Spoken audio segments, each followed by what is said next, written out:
ಎಲ್ಲರಿಗೂ ನಮಸ್ಕಾರ.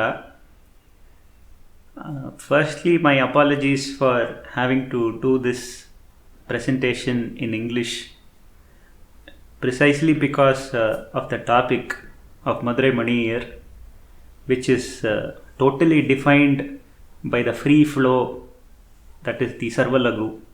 And if I start speaking in Kannada, definitely there would not be any Sarvalagu in it. It will be a gross injustice to the great artist. So my apologies, and this presentation will be in English. I'll start this presentation by playing a small clip.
That was a clip from a 78 RPM recording.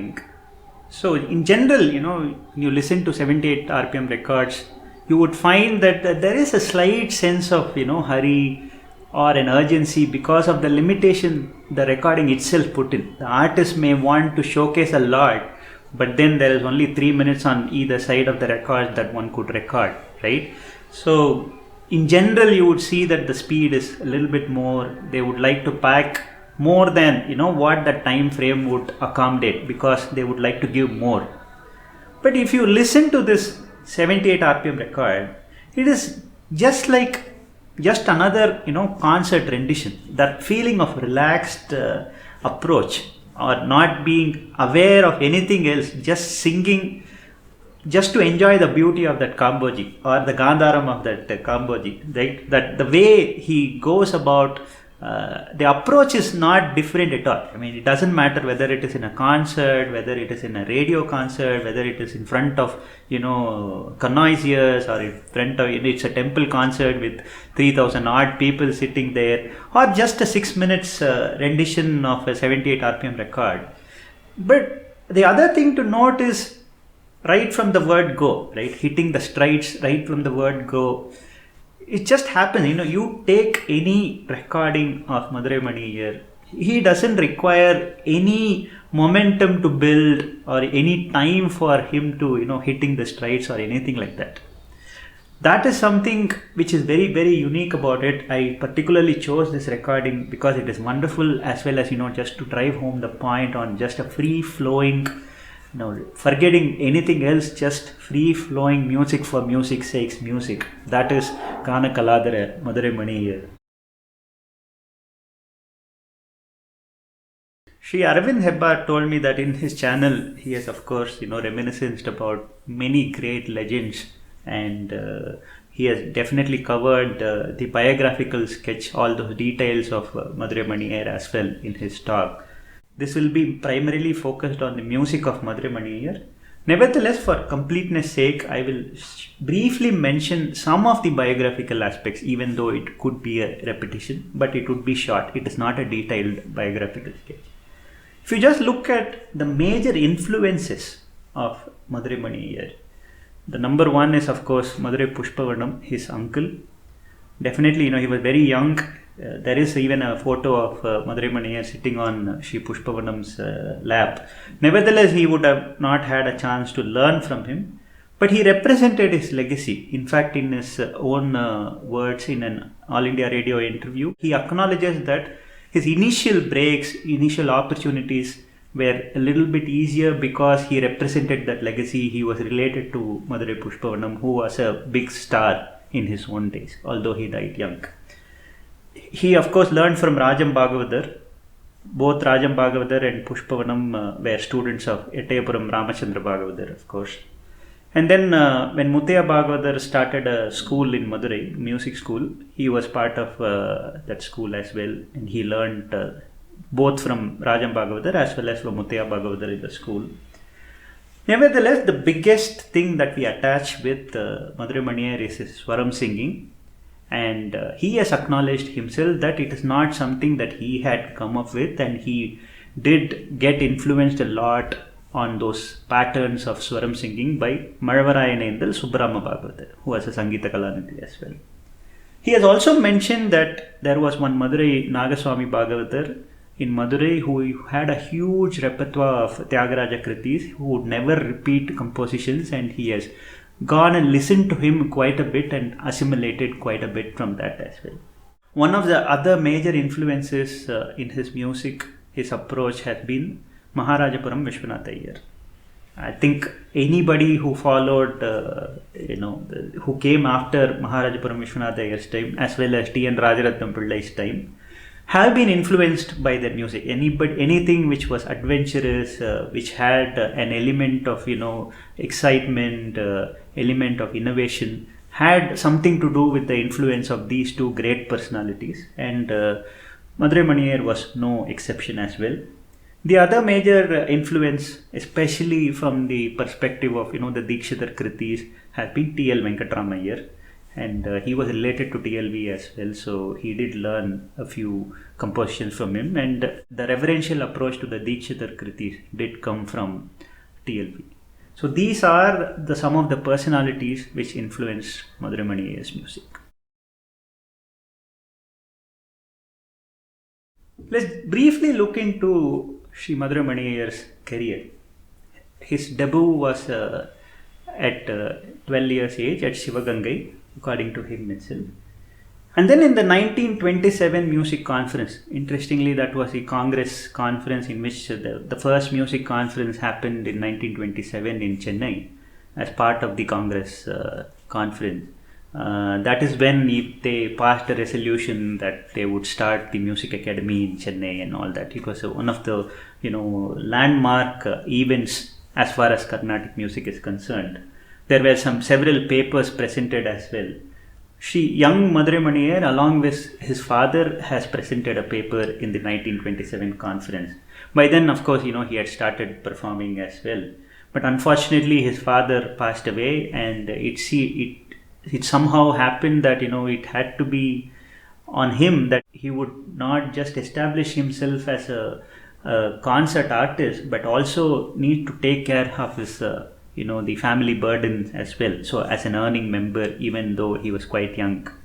So his performing career in those days, I would say, in the as he rightly says, he did get several opportunities, but he had a very strong conviction, even though he was fairly different from, the other contemporary musicians' style of those time. And I think that conviction did pay him rich dividends, even though in those initial days he might have encountered some criticism. The biggest breakthrough, of course, came in 1929 when he sang at a function of K.V. Krishnaswamy Iyer, the one who was related to the Madras Music Academy, at his house when all artists as well as several Rasikas of Mylapore was there. That concert became a huge success, and it did pave way for more opportunities for coming in. He has also mentioned about the voice experiments he did because of the voice breaking in, and how he encountered it all elaborately in the radio interview as well. And even in those initial days, if you look at the old reviews from the magazines, it seems like he had a huge liking for singing several rare ragas, which were not really in vogue to be sung elaborately, for example in an alapna, or with plenty of kalpaneswarams and stuff like that. It seems that even though he had a huge liking for it, of course he had got some really good advice from a few accompanists, for example Semmangudi Narayanaswamy Iyer, or Thiruvalangadu Sundaresh Iyer, or Varahur Muthuswamy Iyer. They seem to have instilled in him that you can sing all this, but anyway, the bread and butter of Carnatic music is still the Gana ragas, so you should focus on them. So he seemed to have taken that advice really well. While he did not let his penchant for rare ragas go, he did maintain and gave the lion's share of his concerts to the Gana ragas. And it is very clear that it was not the connoisseurs who recognized his music first. It appealed to the common man a lot more.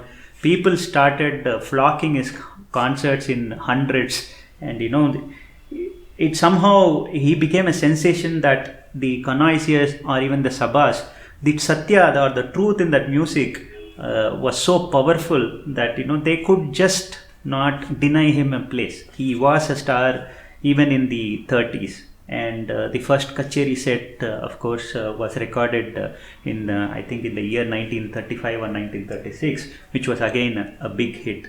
Another key event in his life was his meeting with Papanasham Shivan and popularizing his compositions, especially the mega hits of Madurai Maniyar, the Kanakan Kodi or the Kapali or Karpagame. They were huge hits among the masses. He was actively part of the Tamil Sai movement, supporting it, popularizing several immortal kritis as well.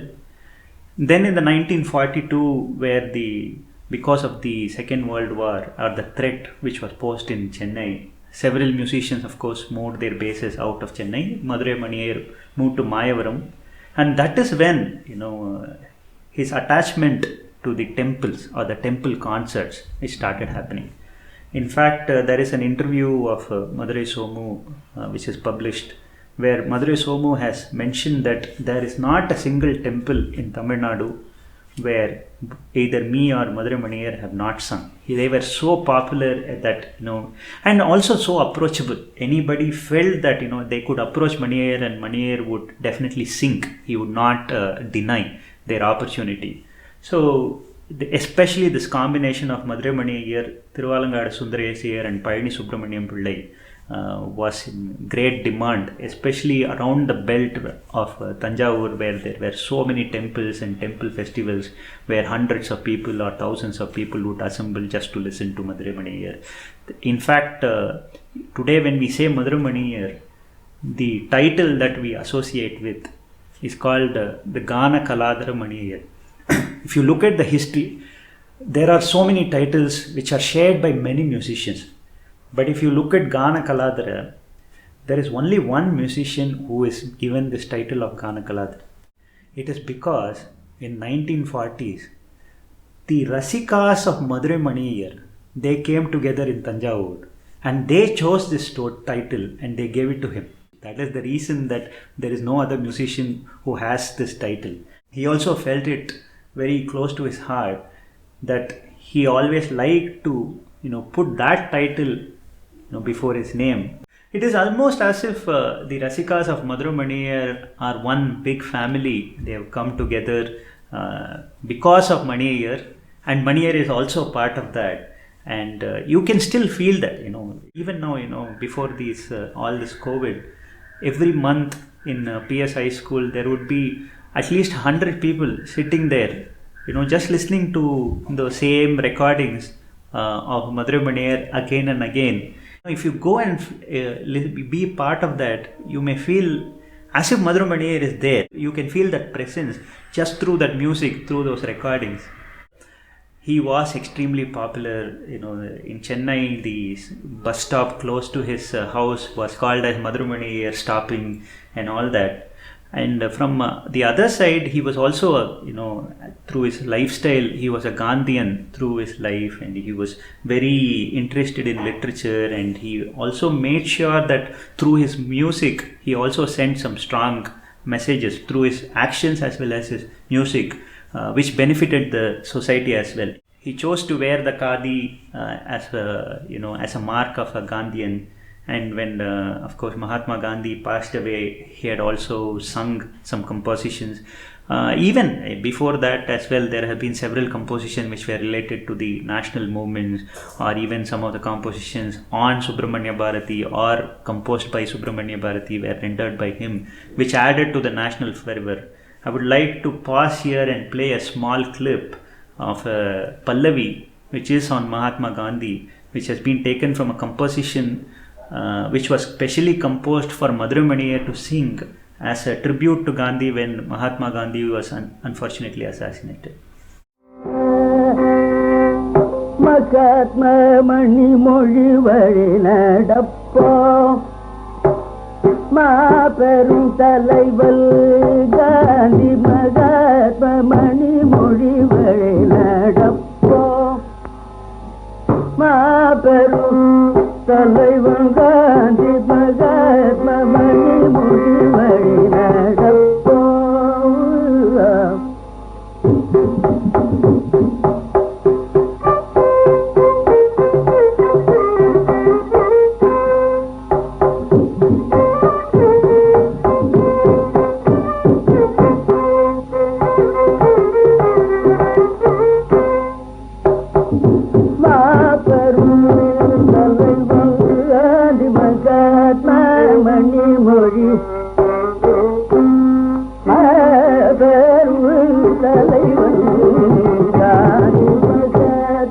Of course, he has been a popular musician from the 30s, and for the next 20 years he was one of the artists who was in great demand.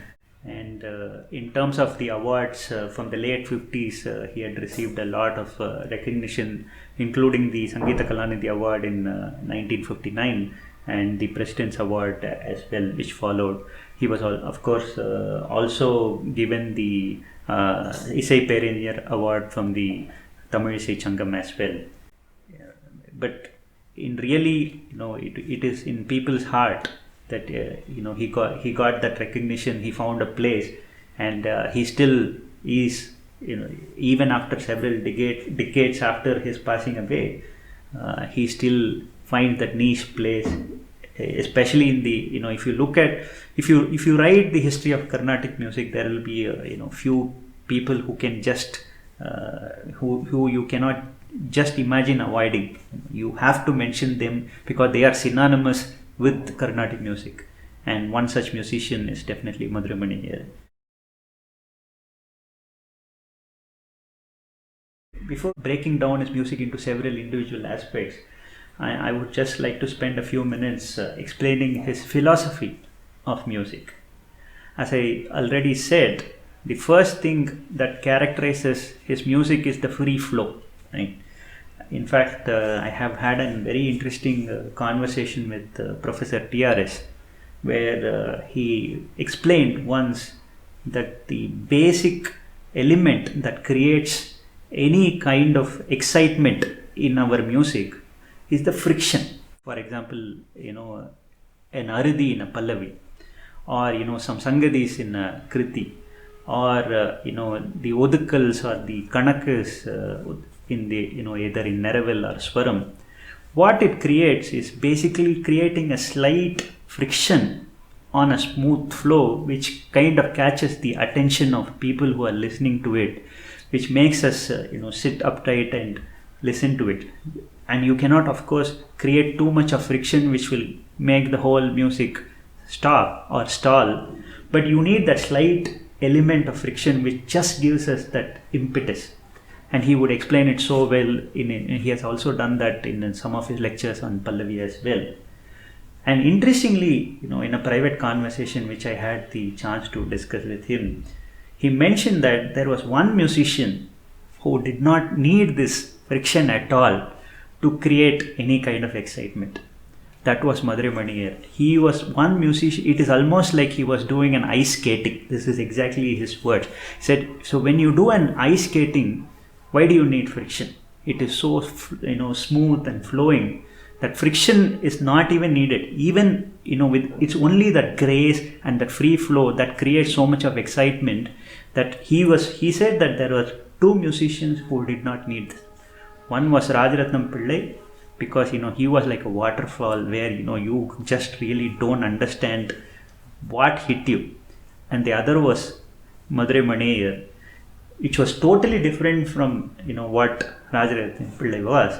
Nevertheless, the common element which was linking them was this lack of friction, and particularly in Madurai Iyer's case, that free flow of music.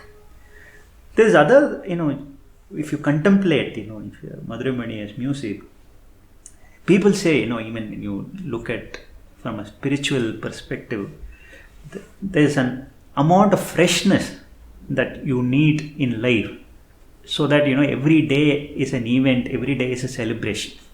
One thing which really hampers us from achieving this is our own knowledge that we gain.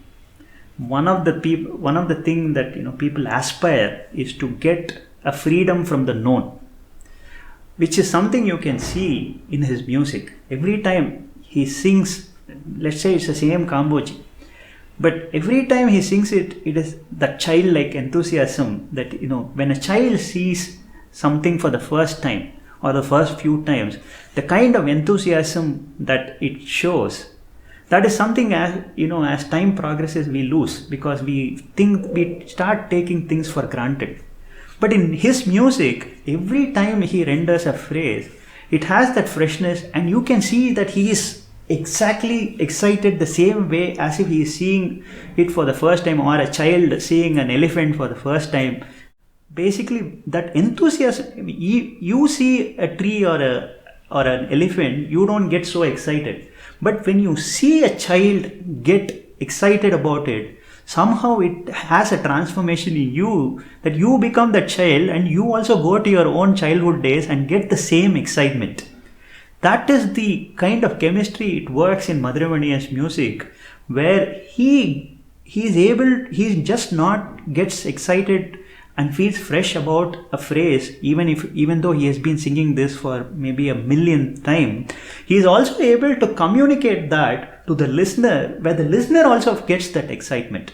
And then you can also feel there is a constant sense of exploration in his, especially either it is Raga Alapana or Neravil. You can definitely feel that it is an instantaneous music, something which is on the spot, and nothing is something set. Even the choice of his songs, because either it is dictated by the choice of the listeners who have come in, who wanted him to sing it, or he is choosing it on the spot. There is absolutely nothing in his music which suggests that this is pre-planned, this is worked out, especially, except for the way he dealt with the compositions with the right reverence. And the other element is the celebration. There is a very interesting article which is written by Y. Mahalinga Sastri, where he has mentioned that when other musicians sing, you can clearly see there is one singer, there is a violinist, there is a mridangam player, and they are accompanied, there are boundaries. But if you listen to Madurai Iyer's music, you somehow feel that there is no boundaries. It is not, it is not as if, when does he give the opportunity for the violinist to play? When does he take over from the violinist? Everything is so seamless. For example, if you take a Neravil, it is not restricted by, okay, I sang for 2 avartas, now the violinist will play for 2 hours or nothing like that. It is so instantaneous. He would sing, and somehow midway Lalgudi Jayaraman would start continuing, and then as Lalgudi Jayaraman is playing, he would just take over it, and then he would beautifully, enjoy a gumki played by Payani Subramaniam Pillai, and then he would pause, and then he would just listen to it, encourage Muruga Bhupati to play for a few more avartas, and then join in. So it's absolutely celebration. That is what mattered to him, rather than clear demarcations. And it also leads us to the other element where about his approach towards grammar. When it came to the raga lakshanas or the kritis, of course he respected the grammar more than anyone else. If you take it, what are the basis of our Carnatic music grammar, which is the Sthana Suddha, the Shruti Suddha. There is no one you can think of who respected it and who executed it to such perfection. But nevertheless, he never let this grammar become a shackle. He has taken several liberties only to enhance the ultimate purpose of our music. It is wherever there were liberties, it always made sure that the overall aesthetics or overall the purpose of the end purpose was not compromised. So he had a very strong conviction, and he executed it. That it was so convincing that it was part of a personality. It's not something as an imitation or something for sake of doing, or as an element to portray his ego or his prowess. It was as a commonly used word today. It was as organic as it could be.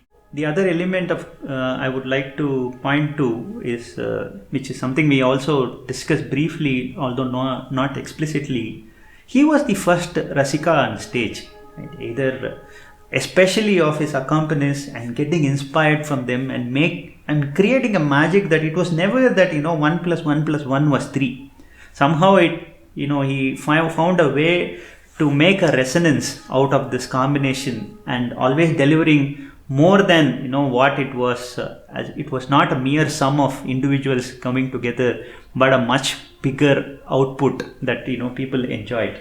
There are several anecdotes which say his utmost respect for the listeners.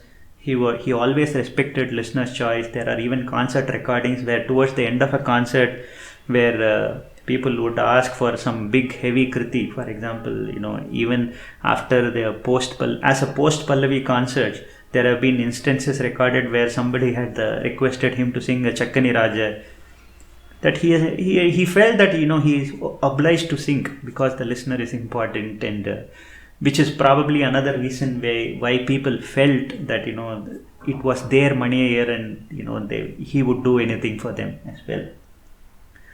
And the last element I would say is, it doesn't matter what he was singing, he was completely immersed in it. Especially some of those renditions where you just see him hold a note, maybe a Gandhara in a Shankarabharanam, or you take any raga where he just aligns himself with the Tara Shadja, that he is absolutely immersed in it, and somehow he is able to make you forget anything else, and he gives you no option but to join the whole immersion process, and the raga let take over. That experience is something magical.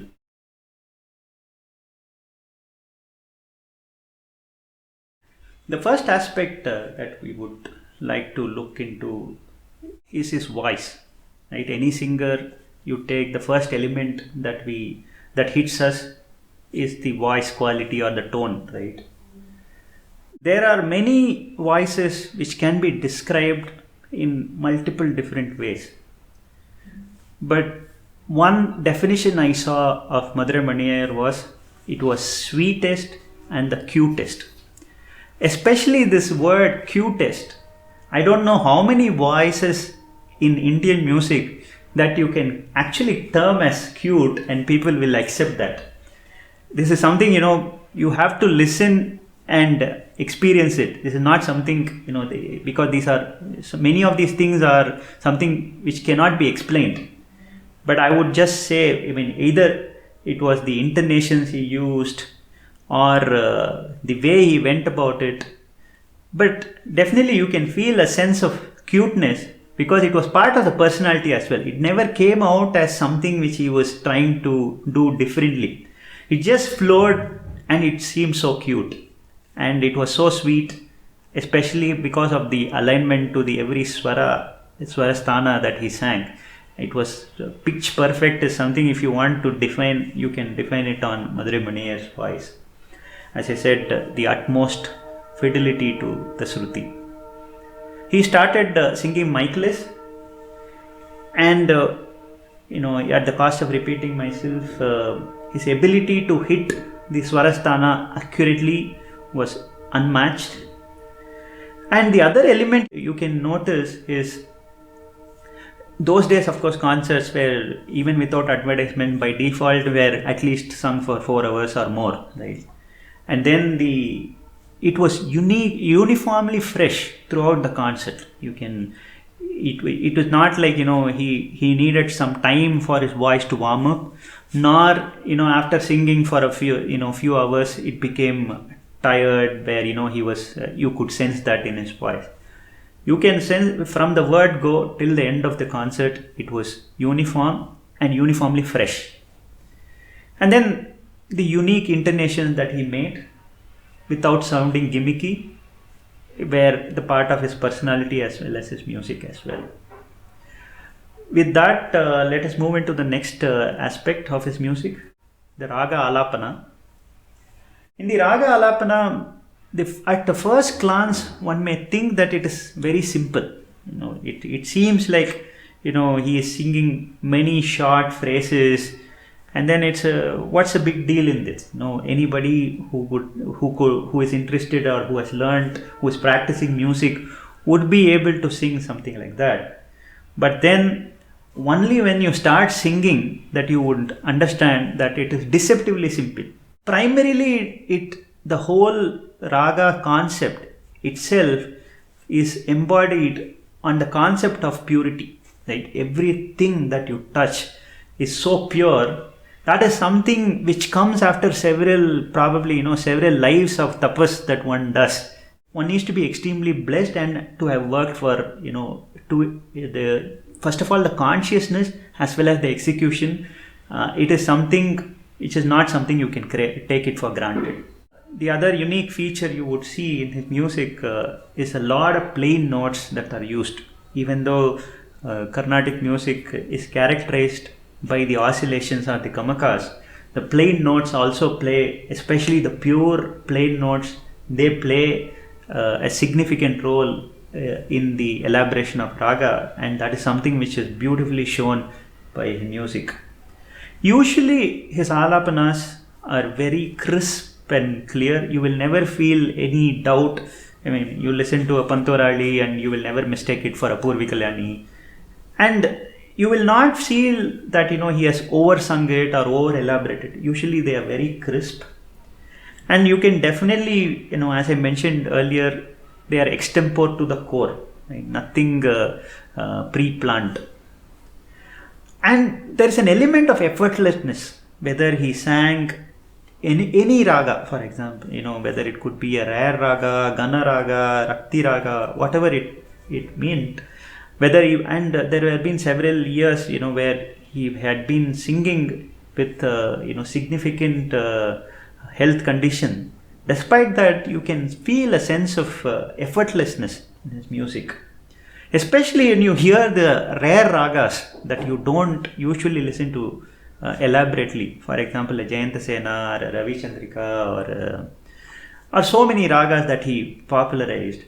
You feel as if these are as often heard as a Mohanam or a Kalyani, and that effortlessness is something you can really feel as well. I would just like to pause here and play a short audio.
As you have seen in the Ravichandrika clip, as I said, it was extempore, all right. And in general, people say that, the way we sing ragas have two approaches, and we take inspiration from both approaches, one from the veena and the other from the Nagaswaram, for us to sing the raga alapana. Even in his case, that is true. But the way it is come together is not the typical way that we think of the veena and the Nagaswaram coming together. In his case, that short phrases, developing a raga with several short phrases akin to how you would do that in a veena. And then when it came to the Nagaswaram, if you look at the Alapana of a Nagaswaram, there is an element of uncertainty to it. You can never pinpoint and say that, this is what, is going to be the next phrase, or it wouldn't be a step-by-step process that you would typically associate it with.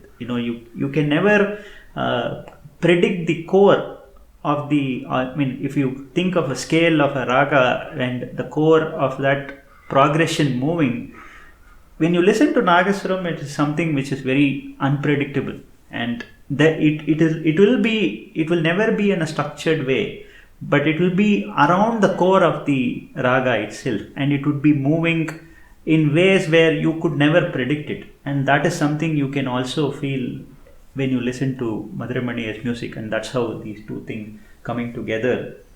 And then this pauses that he leaves, these are, there are many people who have said that silence is as important as any of the sound that we make in our music. And this pregnant pauses that you can see in his Raga Alapana, they carry so much weight in it, and it gives you that moment for you to assimilate that one phrase, and also it creates that suspense in it. There are multiple times he sings one phrase, but it never feels that that phrase is in repetition. It is almost as if, it's kind of a build-up to what is going to come next. That repetition is a build-up. It never seems like it is a repetition. That phrase, it has a different intent every time he sings. I have heard many, for example, if I have to quote, if he sings a Mapadanisa in Vachaspati, every time that Mapadanisa ends with a different thing which is totally unpredictable. So which creates, how much ever time he sings, you never feel bored or, feel that it is repetitive. Whereas, if you break it down, that is why I said its music is, deceptively simple. Because if you write down this approach in paper, it may seem like, there are so many phrases which are repeated, or these are simple phrases, simple combination. But if you look in, or even, this is this intonation that he sings, this is the vowel he uses more ikara, ukara, and all those. These are all some external aspects of it. Sometimes we get carried away by these external aspects and attribute this as Madurai Mani as Bani, whereas these are all only the external aspects of it. The purity and his connect with the raga itself, which is what makes all these external things go away. And that is something which is unfortunately cannot be documented or written down, the core of that. But that is something you can definitely realize. So this is the challenge of Madurai Mani's music, where what you are able to perceive in words is not, something which is doing justice to what his Bani is. But if you want to know his Bani, it's not easier. It is not easy to explain, but it is very easy to experience. All you have to do is just listen to it. I would also like to play one more to emphasize, what his Bani is, which is definitely on the clarity as well as on the purity of music, by playing another clip, this time from a Gana Kaladharar. This is from a Jamshedpur concert. Again, his camaraderie comes through.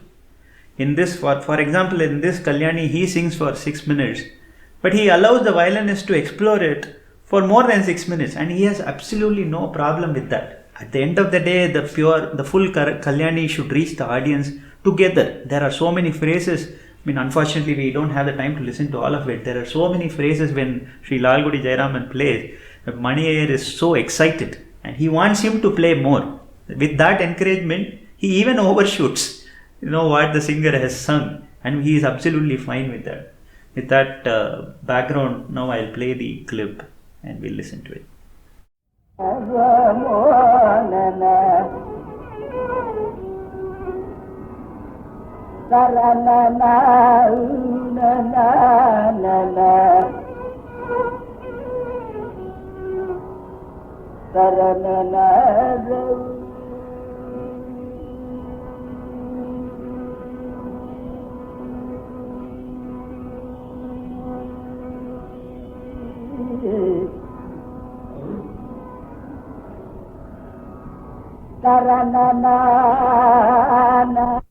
பரமனா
So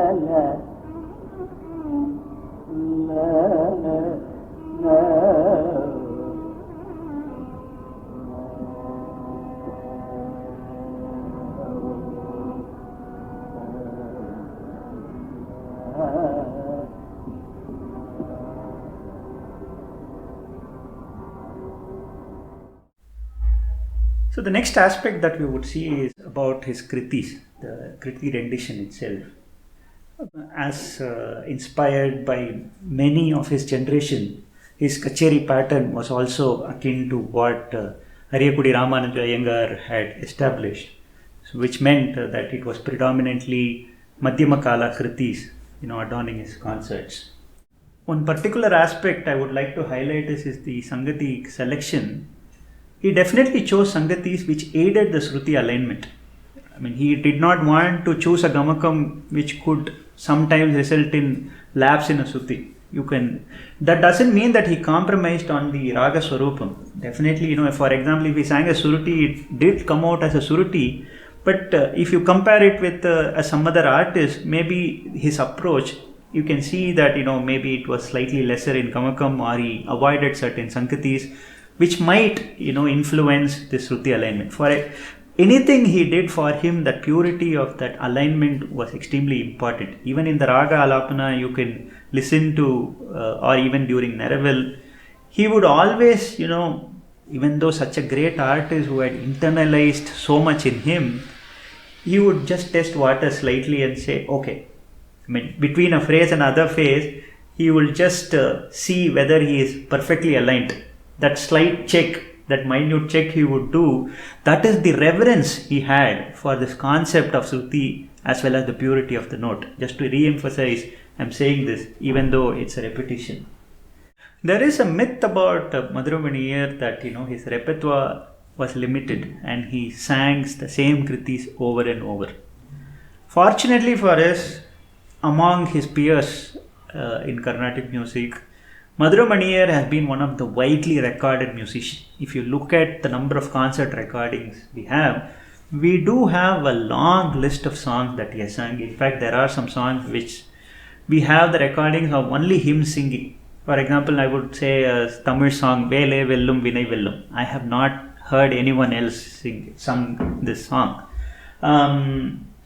There is also an anecdote which was written by Subbudu in a magazine where he has actually, encountered Madurai Iyer before a concert in Delhi, and he has basically expressed saying that you seem to be singing the same songs again and again.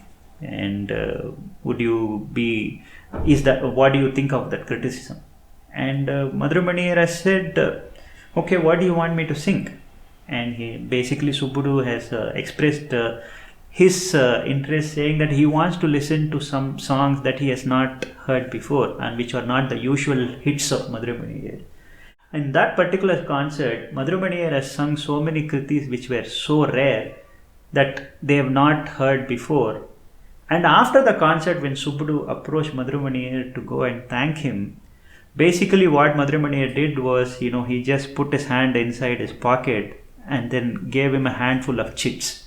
And the whole chits had repeatedly, requests for his own, hit songs, a Karpagame, or a Kapali, or a Kana Kankodi, or a Chakkani Raja, or a Meenakshi Memudam. So basically, Madurai Iyer has said, see, I have satisfied one Rasika today, but then there have been so many people who would have been disappointed. So the point was that his concerts were mostly listeners' choice. Because he gave so much importance to the listeners, and the listeners wanted to listen to those songs over and over, and then he sang it. That doesn't diminish his repertoire at all. Even if we take some of his popular kritis, there are certain kritis that he popularized. For example, the Dikshitar Navagraha kritis. He was one of the first musicians who made sure that he would sing the Varakriti, whichever day it was, and we have all the Varakritis rendered by him. And he also made sure, definitely he sang the Kamalamba Navavarnam, at least one of the Kamalamba Navavarnam in his concerts. Popularizing these two of those from the Dikshitar Pantheon would be credited to Madurai Iyer. There are, of course, we have also discussed this before, there are several Papanasam Sivan Kritis which were popularized by him. The other major contribution for him was on popularizing Muttaya Bhagavatar songs. He came from that school and he also took it in him to popularize many of the songs from his Guru Parampara as well. And there were so many rare compositions which were popularized by him. Some of them were even the lighter pieces. For example, the Kandan Karunai, or even Subramanya Bharati songs, the Vellai Thamarai, or even Tirupugars. Many of those were popularized by him and they became extremely popular among the public as well.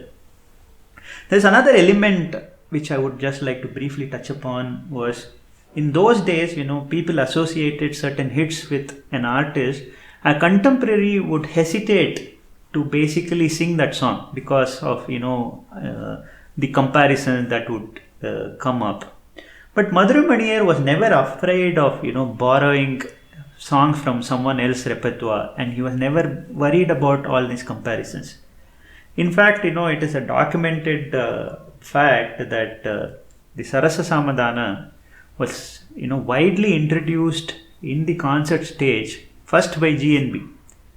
But Madurai didn't have any problem borrowing it and singing it. And it became such a rage that today when you think of Sarasa Samadhana, you think of Madurai Iyer first. There are many other compositions where, you would first think of some other musician, but then he never had any ego nor any inhibition in taking it and executing it. The next aspect that we would look into is Neravel. Actually, Madurai Iyer's music is, for common people, it is always associated with the swarams that he sang. But one aspect which he sang with equal vigor, as well as the extensivity, if you take the number of minutes that in a concert where he had sung elaborately, in fact, in many concerts, the time he took for Neravel would exceed the time he would execute the swarams. But somehow it did not get the right amount of attention that his swarams, of course, because of the swaying nature of the swarams, people always associated his music with the Kalpana swarams. His Neravel was extremely unique. In fact, I would even say it had, there are elements of his Neravel where he would break the rules for the sake of, not for the sake of doing it, but for the sake of conveying a better meaning or being one with the raga.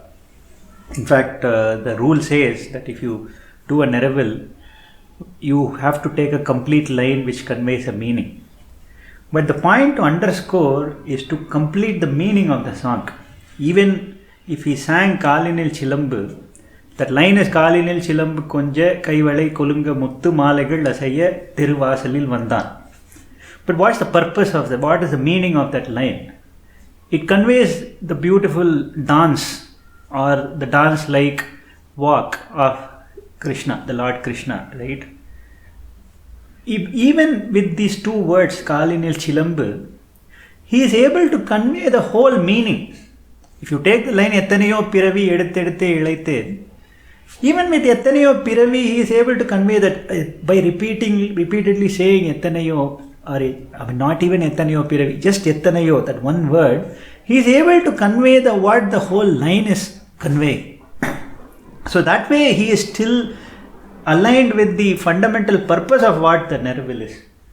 It is definitely very emotional and as well as suggestive. When any art, more than, especially in Indian art, it's not only a realistic representation, but is also a suggestive representation, wherein through a form of suggestion, we are able to imagine things, sometimes which even the artist or the composer has not thought about, but we are able to get the, slightly more other interpretations and dimensions of it. That is the beauty of art itself. Art is not restrictive but suggestive. Going back to the same example of Ettanayo Piravi, By singing the whole line, எத்தனையோ பிறவி எடுத்து எடுத்து இழைத்தேன், you are conveying one meaning. But by just saying எத்தனையோ பிறவி, why is that one should feel that so many births are full of sorrow, and I agonize about that. There could be other, especially if you are in this bliss of the spiritual bliss or the blessings of the Lord, then there could be so many births that you could take and you may still enjoy it. And that is the kind of suggestions the Neravel of Madurai gave us scope for such interpretations as well. And you can see, especially if you take the same ragas, for example, let's say a Todi, the kind of emotions, the range of emotions he conveyed through Neravel in various compositions. For example, a Neravel in Tambura Chekoni in Kolo Maragada was vis-a-vis some other Neravel, let's say a Kalin in Chilambu. The range of emotion, the kind of emotions it portrayed was extremely different, and he had that and it transcends to another plane. It is not restricted by what raga he was singing, what the composition was, what the lines was. He was able to transcend all that and convey to a deeper, take us to a deeper plane. That is what his Neravel is about. Now let's listen to one of the Neravels. Of course, to do real justice of it, we may have to listen to several of his Neravels, and each of that, if you have the time, it would take, let's say 15 to 20 minutes as well. But unfortunately, for the paucity of time, I'll play a small snippet. காலில் சிலம்பு காலில் சிலம்பு காலில் சிலம்பு கொஞ்ச காலில் சிலம்பு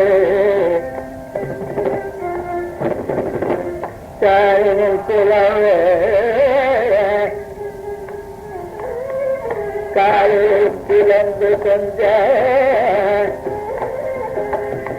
காலில் சிலம்பு காலில் சிலம்பு சிலம்பு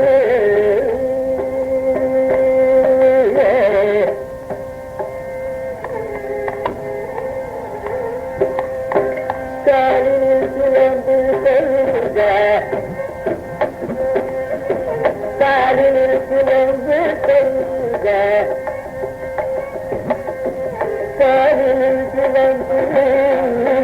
காலில் சிலம்பு கொண்ட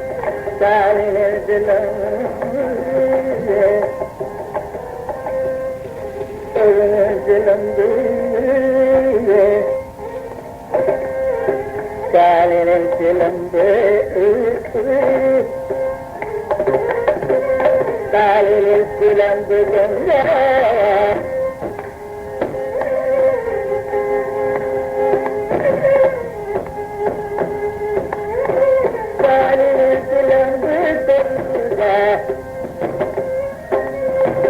காலில் சிலம்பு காலில் சிலம்பு காலில் சிலம்பு காலில் சிலம்பு காலில் சிலம்பு காலில் சிலம்பு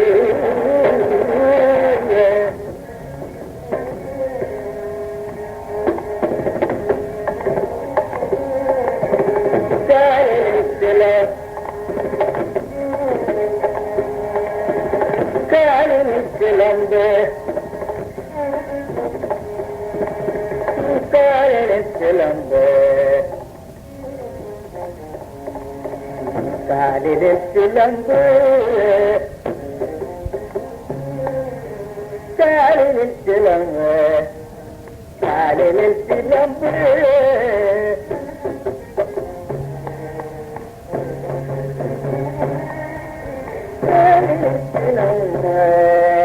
காலில் சிலம்பு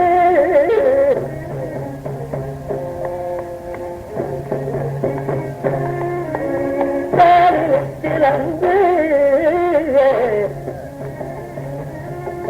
காலில் சிலம்பு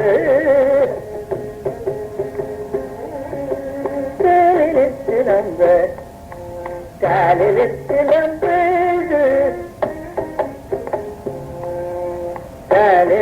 சிலம்பு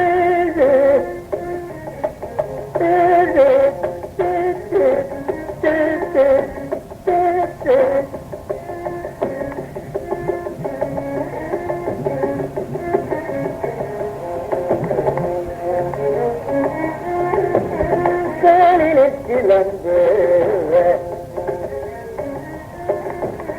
காலில் சிலம்பு காலில் சிலம்பு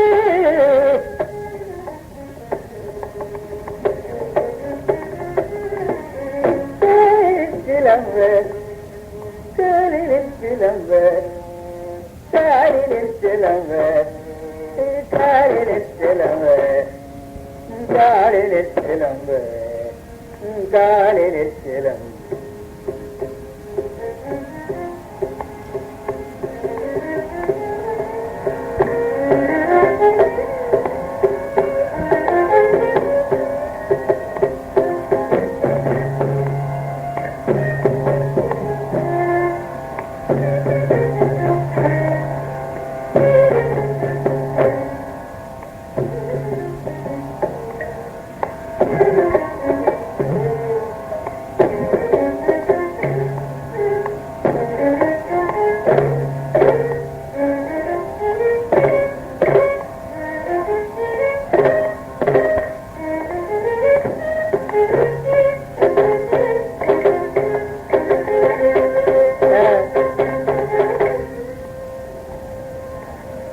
காலில் சிலம்பு காலில் சிலம்பு காலில் சிலம்பு கொண்ட கைகளை குளிர்ந்த முத்து மாலையழக காதலில் காலில் சிலம்பு. Now next we will look into the Kalpanaswarams. As I said earlier, this is probably the most discussed aspect of Manier. He was most famous for the what in Tamil they call as Rail Vandi Swaram. You know, like as if in a goods train there is a compartment after compartment, the Swarams would, you know, line up and then he would keep singing on it. Basically, you know, you would find that the Sarvalagu is again a term which is something not really appreciated enough. You know, the name conveys everything. So in Lagu or Layam, when you say to become one with, the meaning of Laya is to merge or to become one with. And for everything to merge together, to come in sync, is called Sarvalagu. When we say this term Sarvalagu, do we think about the intensity of that word?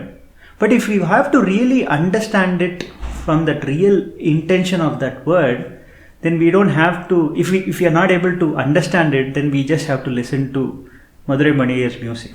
And that is what, because that Sarvam comes into a Laya, and that Sarvalagu you can see in his music, especially in his Kalpaneswarams. And that is what it makes, because Sarvalagu people generally think it is monotonous or repetitive. It is neither of these two. Just to emphasize this point, I would like to play two clips. Both Swarams in Bhairavi, both in the same song, Koluvai, but on two different occasions, with two different set of accompanies. One with Palghat Maniyar in the Mridangam, the other with C.S. Murugabhupati on the Mridangam. Just listen to these two clips, then you will understand how that everything comes in sync totally at the same time in a totally unique way on that particular day, because of that circumstances, because of the singer's mood, the accompanist, everything comes beautifully in sync. Both give the same impact, yet both are unique and totally different.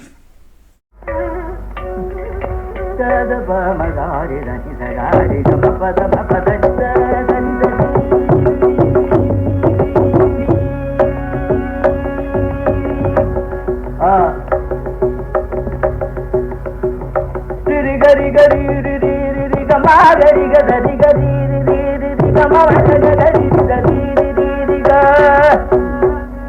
gari ga ga ga dari ri dari ri dari dari ri ri gari ga dari ri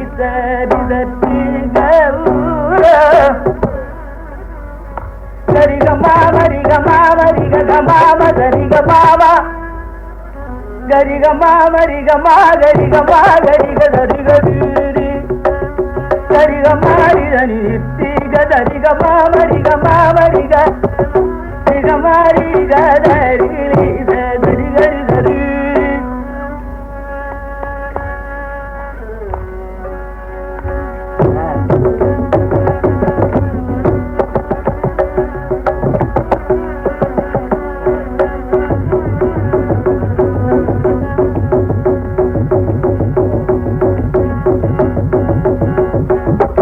gari gari gari ri ri ri ri gari ri ri ri ri ga ma gari ga dari gari ri ri ri ri ga ma ma ga ga dari ri da dari ga dari ri ri da dari dari dari dari ri ri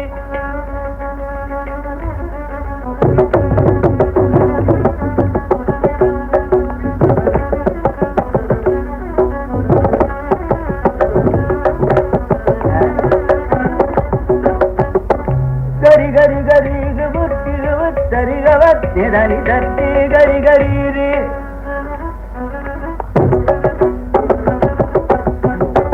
gari gappa gari datti gari dani datti dani dani sa gari ri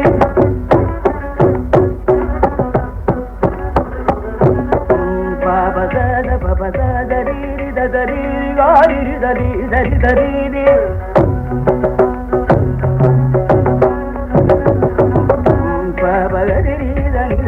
badani dari gari dani dani sa dari kadiri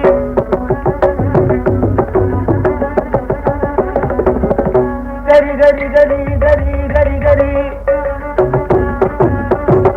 gari gari ga ma gari ga dari gari gama da pari dari papa gari dani da badani da dari da dari da dari dari ri ga dari li dari ga ga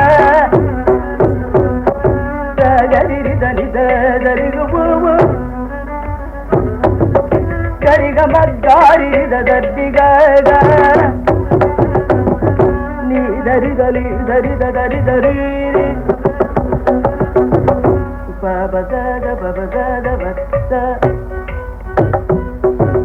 pari dari dari da badari da dari dari simale dari ga da dari dari da dari da dari da dari da dari dari dari dari ga dari ga dari dari dari papa da papa dari dari dari da dari da dari dari da papa dari dari pari da baba Bye dari dari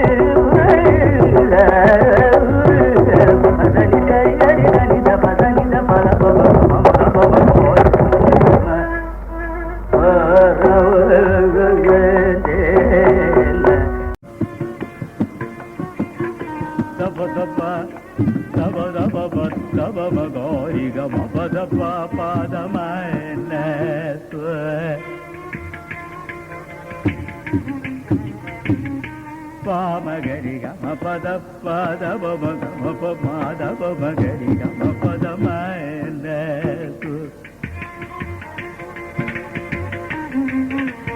ira baba pada pada baba gama papa magari gari gama pada maine tu pada bapa bapa pada baba maga baba gori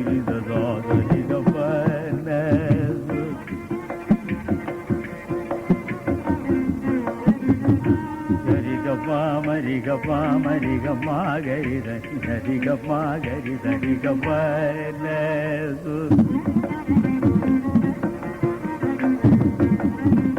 ga ba ba ma gori dari ga pa mari ga dari ga pa ne su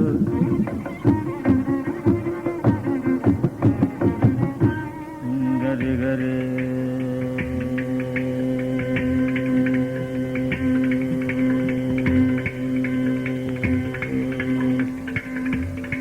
gari gari ri ri ri ri ga pa ma ri ga ma ga ga ri ri da do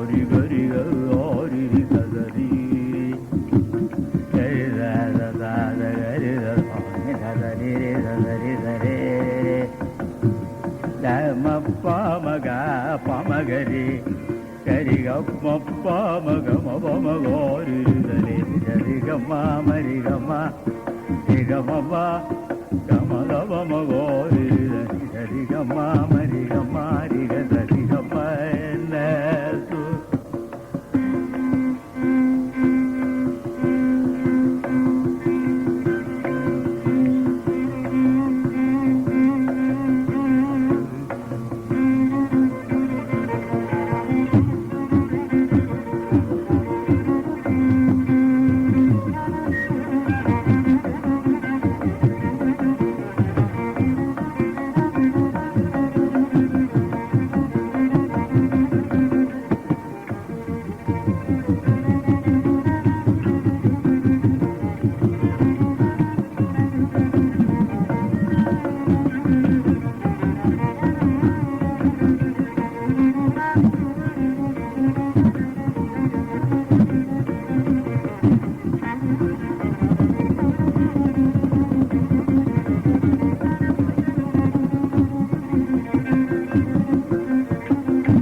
Padani Zada Padani Zadani Rava Bagadi Kapana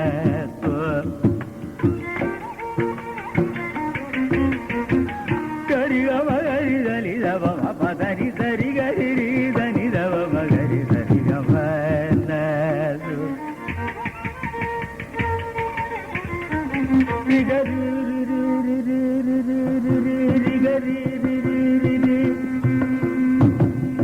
Gari gari da da di gari gari da da ni da ni da da da ni da da da ni da di ni gari ga gari da ri ri ri gari da ri ri ri ri ma gari da da da ri gari da ni da ba ba da ni da ba ba da ni da ri ri ba ba da ni da ri gari da ni da ba da ni da ri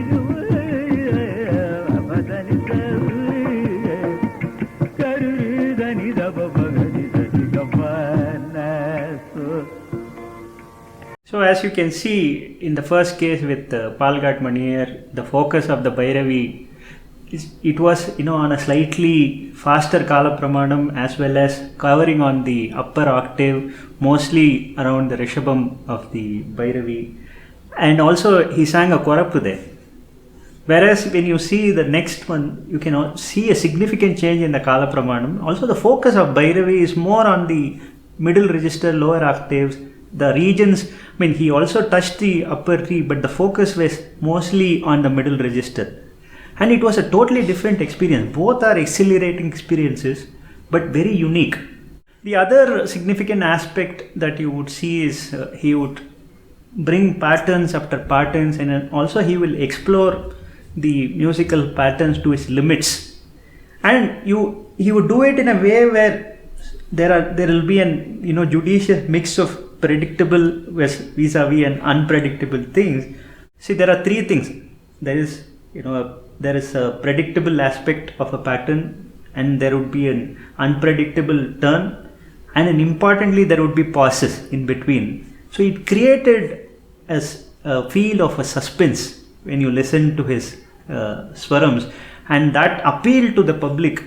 How many people would understand the scale of a Kapi Narayani, but they would still be able to understand or associate themselves with the overall suspense that it created, and he took people along with it in a very beautiful and a unique way.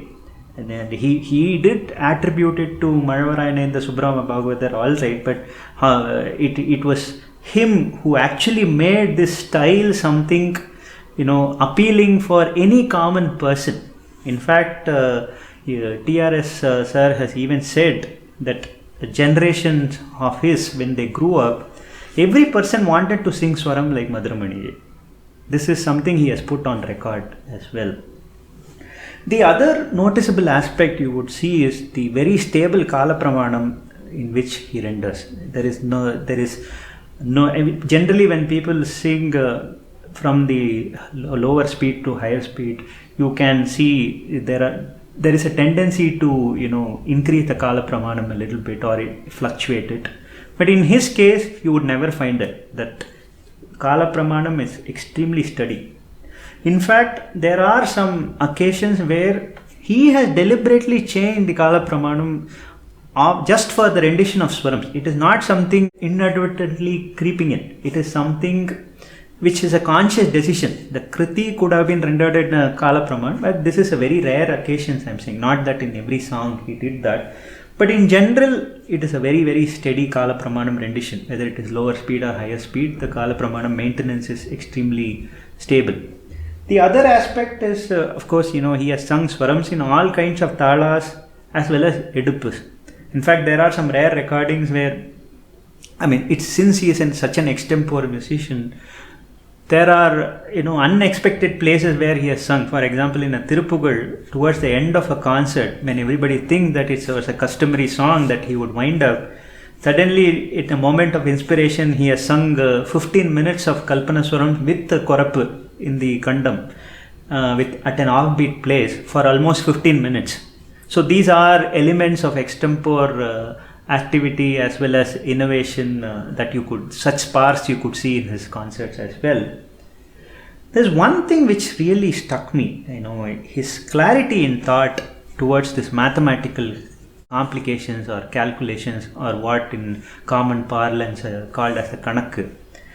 He has in fact said, he has of course respected people who have gone and internalized it and who has sung beautiful mathematical patterns without compromising on the aesthetics. Nevertheless, he has assured from it, and he has also said that for me, especially, there are at times where when this kind of complications are, practiced once at home, which are not extempore, then he has remarked that, I sing swarams for Manikam Vairam, maybe some other person is singing for Gari Sanida, which means that, only up to that Gari Sanida, whatever is sung is the actual Kalpana part, and if it is going to be a pre-practiced Kalpita part after that, then I don't really care much about it. The way he has put it so succinctly in one word, that I sing for Manikam Vairam, whereas the other person is singing for Gari Sanida, it actually struck me a lot. And the kind of clarity he has is something amazing. And on rare occasions, he has also executed some nadai changes. There is a recording of Mohana Rama where he has sung swarams in Tisra nadai as well. The next aspect that we would look into is his Ragam Tanam Pallavi. Usually he did render Ragam Tanam Pallavi. Like many people in those times, they would choose a main kriti, and then they would also sing a Pallavi after that.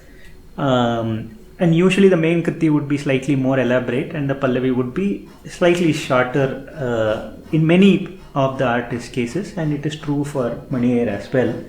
And he chose mostly the Gana ragas. But interestingly, there are some ragas, for example, a Latangi or a Keeravani, where we don't find any recording of his where he has sung these ragas elaborately, except for in the case of a Pallavi. Maybe he has sung it, but we don't have any recording of it. But he preferred a Simbendra Madhyamam or a Keeravani or a Latangi for a RTP than for taking it up as a song and rendering it elaborately. Another aspect in his RTPs are, especially if you take the ragam portion, in general the ragams are, for non-RTP pieces that is, they are rendered in a succinct way. Maximum you would find raga elaborations about 10-11 minutes, maximum 12 minutes. Whereas in certain cases, especially the radio concerts where it's an exclusive RTP concert, you can see that he has rendered it in multiple stages, and even rendered it for close to 28 minutes, 30 minutes, just the ragam portions alone. This is something very unique you find in the RTP. And mostly if you take the Pallavi aspects, Pallavis are also again vehicles for rendering ragas, but he doesn't get into the Trikalam exercise or doing the complications like Tisram or things like that. That it's not. I mean, there are some rare occasions where he has done it. I think even in the interview he says that, see, in my generation, if you have to become a vidwan, you have to establish yourself. The bare minimum requirement is to have the ability to sing an Alakalai Pallavi or something like that. So it's no question about his ability to sing. It's a conscious choice of what he thought was important and execution, rather than he chose to portray the raga than indulge himself in the mathematical aspects of the Pallavi. Tanam again is there are some recordings where he has elaborately rendered tanams. In fact, sometimes the tanam's duration would even exceed the elaboration of the raga portion or the alapana portions as well. And he has used the patterns beautifully, the semi-rhythmic patterns beautifully. And you will not generally find him using different tempos.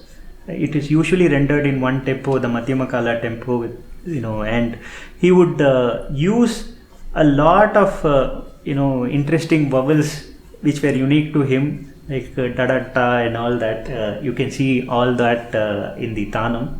And the patterns are also like in the swaras. He would enjoy creating a lot of those beautiful varja phrases. That is something you can really enjoy in the tanam a lot more, and the patterns in it. And when it came to the Pallavi, one of the most looked forward aspects of his Pallavis were the Ragamalika Swaras. He really reveled, enjoyed rendering elaborate Ragamalika Swaras and portrayed the ragas, and he would also embellish the Ragamalika Swarams with liberal dose of alapana-like phrases and several unique landing notes that became his. For example, the Gandharam of Kannada, the way he would render, that became his patent. So Ragamalika portions were also, and another important aspect is he did sing a lot of rare ragas in Ragamalika Swaras, which it is very rare to listen to otherwise. For example, Shatvidha Margini is something that we have heard him sing only in a part of Ragamalika Swaras. Now, looking at the post Pallavi, or what they call as the Tukda section, that was also again one of the most famous aspect of his concert. It was looked forward by all audiences, especially the common man was really after him for listening to his, let's say, a Vellai Thamarai or a Kandan Karunai or an English note. And generally, even you will find him sing an elaborate Viritham as a Ragamalika, elaborate Viritham or a Slokams. And he would also render in many concerts a Tirupugal, as it's customary. On rare occasions, he has also sung Padams and Javalis, although not a regular feature. There are recordings of, for example, a Saki Prana or things like that.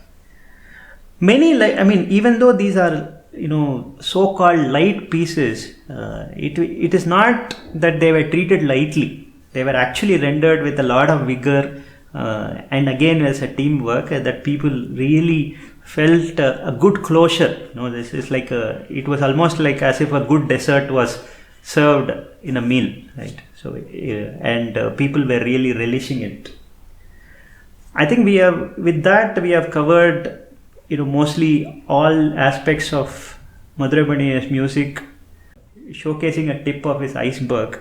But given the time, that is all we could do. I would like to end this presentation by playing a beautiful piece, Kandan Karunai, which is a crowd favorite, and also thank you for the opportunity.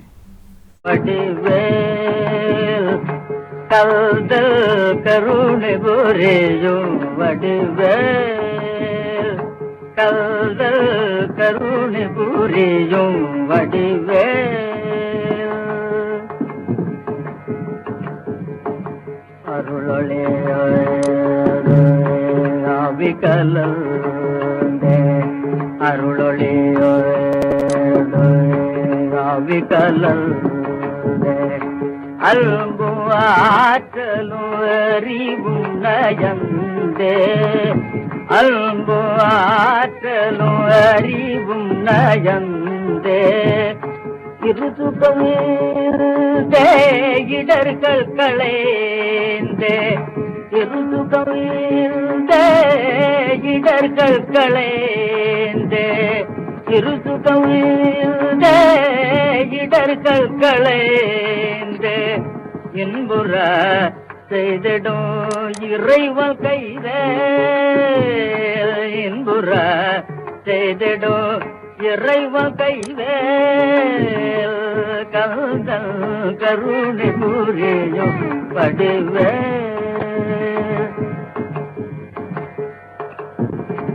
வெம்பகை கொன்றே வெற்றி தருவேல் வெம்பகை கொன்றே வெற்றி தருவேல் வேத பொருளை விளக்கும் மயல்வேல் வேத பொருளை விளக்கும் மயல்வேல் நம்பும் அடியார் நலம் வளர்ப்பொல்வேல் நம்பும் அடியார் நலம் வளர்ப்பொல்வேல் நங்கை வள்ளியில் திருநாயகல் வேல் நங்கை வள்ளியில் திருநாயகல் வேல் கந்தல் கருணை புரியும் படுவேல்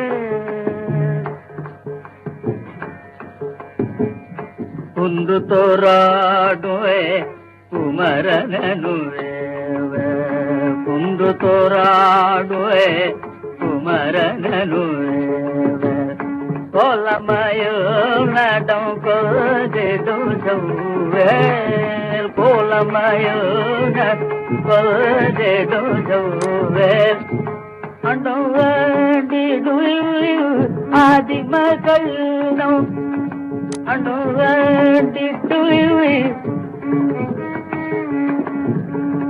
அண்டம் வேண்டிடு ஆதிமகள் நம் அன்னை பாரா சக்தி அருள் சுடர்வில் கல்தல் கருணை புரியும் படுவே